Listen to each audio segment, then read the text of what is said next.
Well, hello everyone. This is Dr. Ayleen, and this is a Daily Dose of Medicine Walk. And for those of you who are listening in on Blog Talk Radio, this is Healing House Radio. So, I hope that, first off, all the mothers out there have a very happy Mother's Day. And being a mom is one of my favorite things in the whole wide world.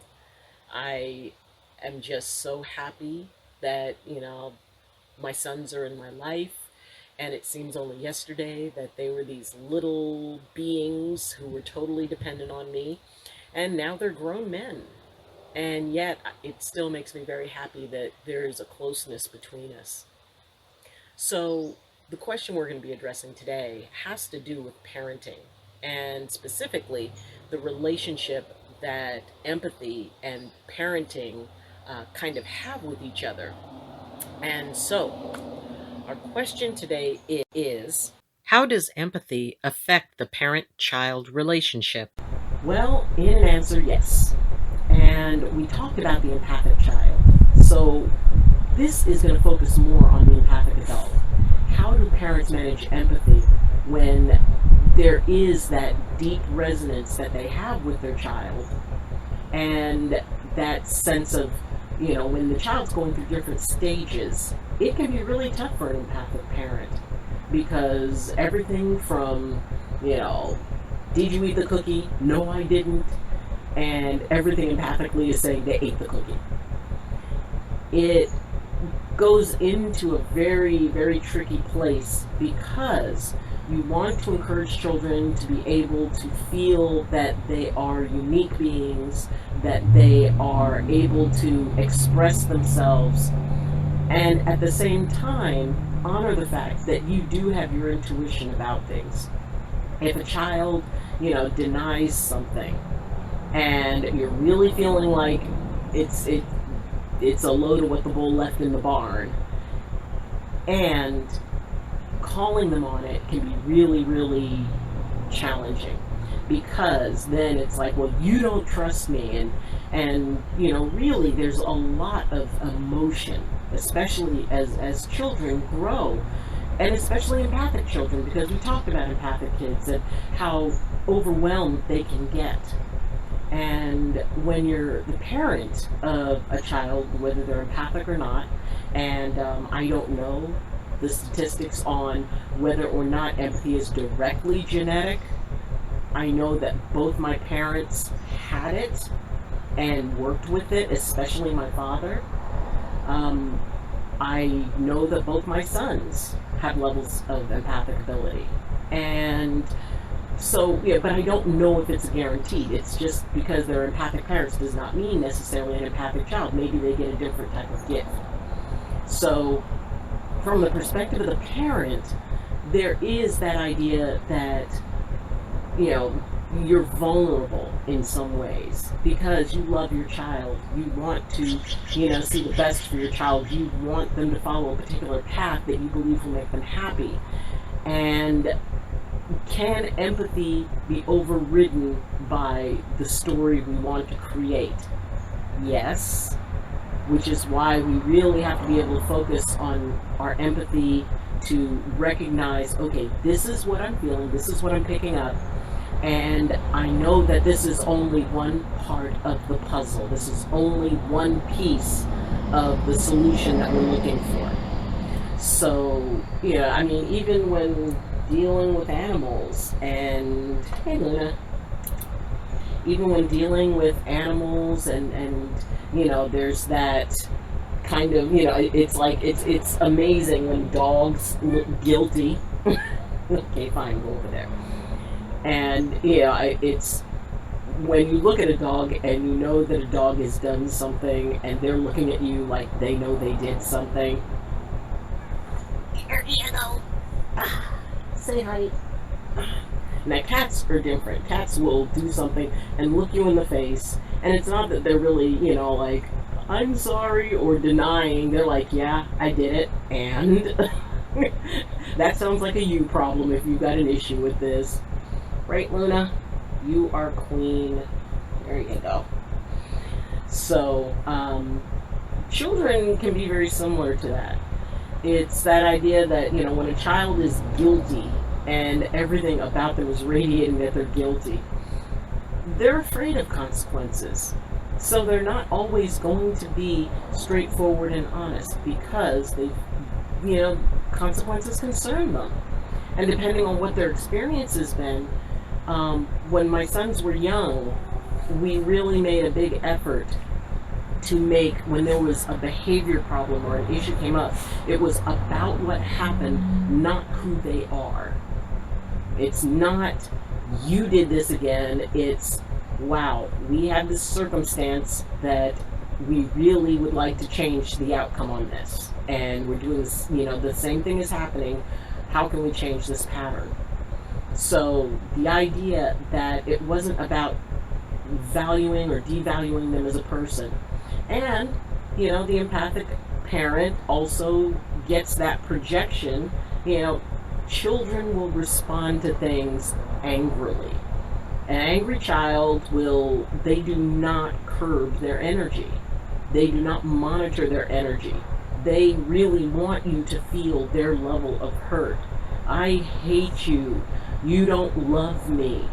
And especially the I hate you and you don't love me, that will draw in an empath because it triggers us.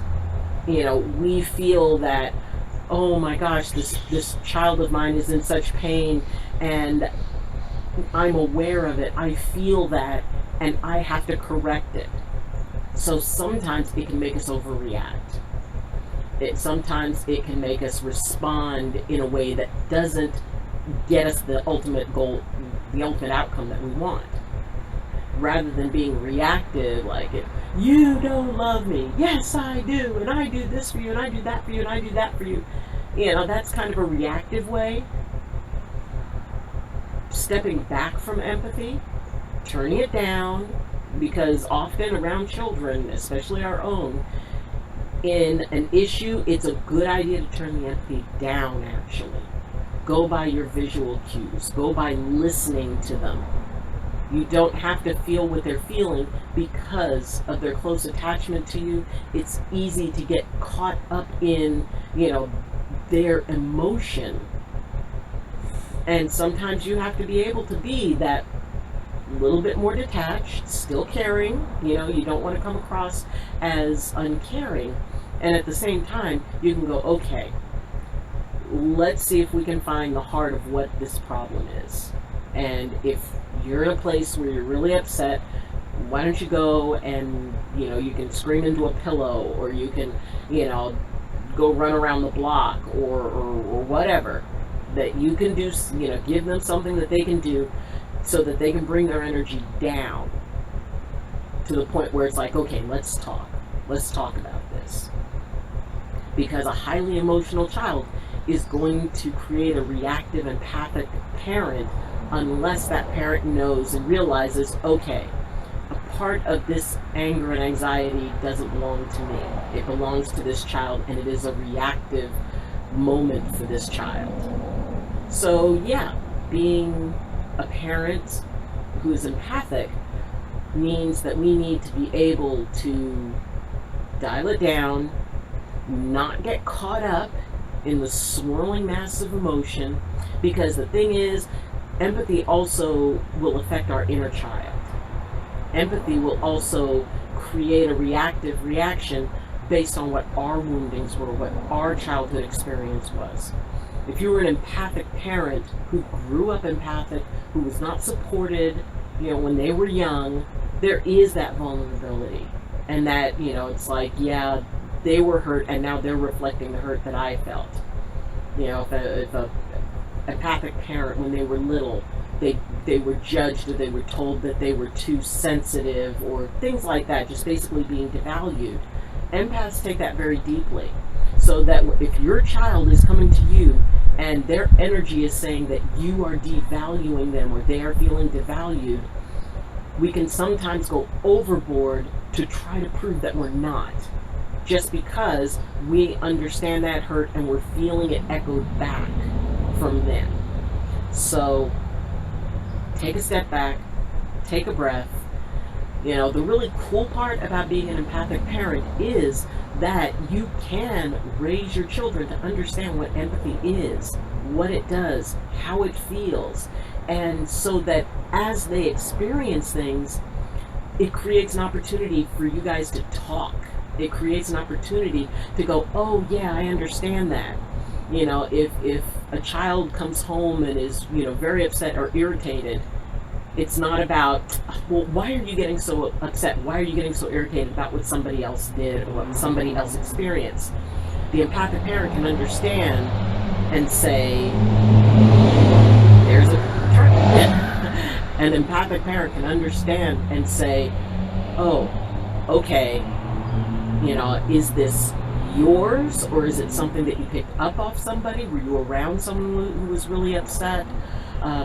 You know, let's talk about this. You know, tell me what you're feeling. How much of this do you feel is yours? Because children can learn at a very young age to identify what's theirs and what's not. And if an empathic parent can say, okay, I understand what it feels like and how overwhelming this can be. Let's talk about how we can work through this. So empathy, you know, can be really an excellent way to bridge between adults and children. And especially if there's empathic ability on both sides. And yeah, you can tell whether or not a child feels guilty, but the thing is, just because somebody feels guilty doesn't necessarily mean they did something.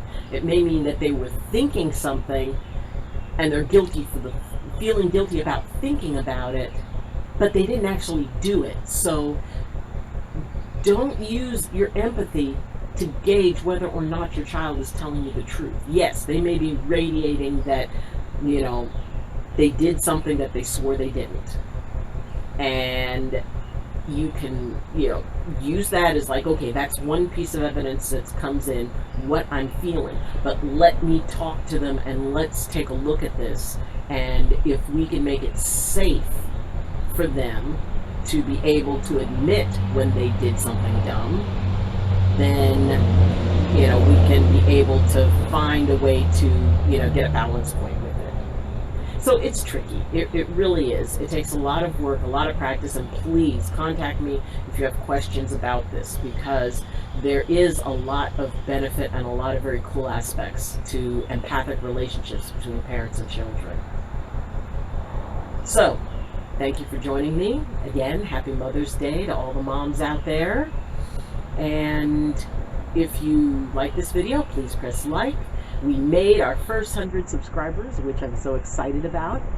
And that means in a couple more days I actually get my custom URL activated. And that means in a couple more days I actually get my custom URL activated. And if you like this video, please subscribe. You know, we want to keep that ball rolling. Now that we've reached our first 100, you know, let's go for our second. You know, we want to And keep that so, ball rolling. you know, I really want to build this up as something that is let's go for our second.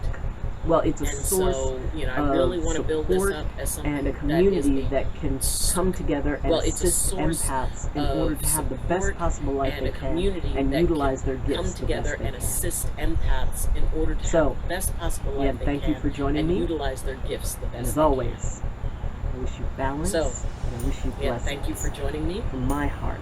As always, I wish you balance and wish you love you from my heart and to yours. See you tomorrow. Bye. Love you. And see you tomorrow. Bye.